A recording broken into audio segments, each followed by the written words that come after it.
Hello all and welcome to the fifth section of this course, Build Your Chatbot. During this section, we will try to build a simple bot that can reply to simple input.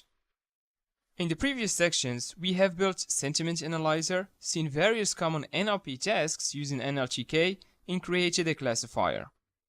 But first, let's talk about chatbots. In this section, we will focus on one ever-demanding and growing application of artificial intelligence, machine learning, in natural language processing, chatbots.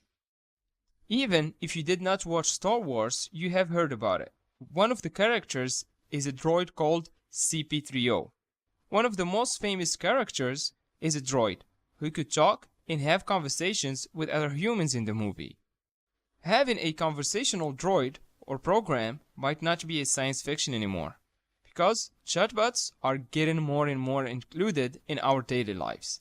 Well, not droids yet, but somehow conversational programs that we can call a chatbot. A chatbot is an artificial intelligence program that can simulate human conversation with a user in natural language. Normally, this conversation happens either via voice using speech recognition, text, or both of them.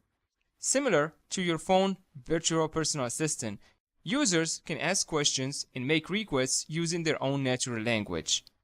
So far, a bot supports singular tasks in conversations. It can tell you how is the weather going to be tomorrow, but it cannot help you find your purpose in life or debate who's the greatest football player ever, Cristiano Ronaldo or Lionel Messi.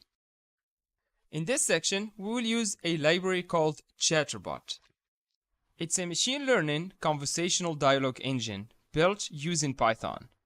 Chatbot makes it easy to build programs that can provide automated responses to user input or queries.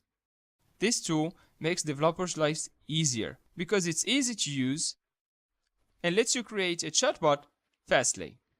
It implements a set of machine learning algorithms to produce responses. Once a chatbot is built, it uses also input from the user and the respective responses to continue learning and adapting. Chatbot is language independent. That makes it possible to train it to speak in any given language. And of course, Chatbot is open source and it's available on GitHub. Now, let's talk about Chatbot flow. Chatbot will take an input that can be coming from a console, an API, or speech recognition, process it and apply some adapters, or what we can call logical adapters, and we will check the adapters in details later. Then it will return a response for us.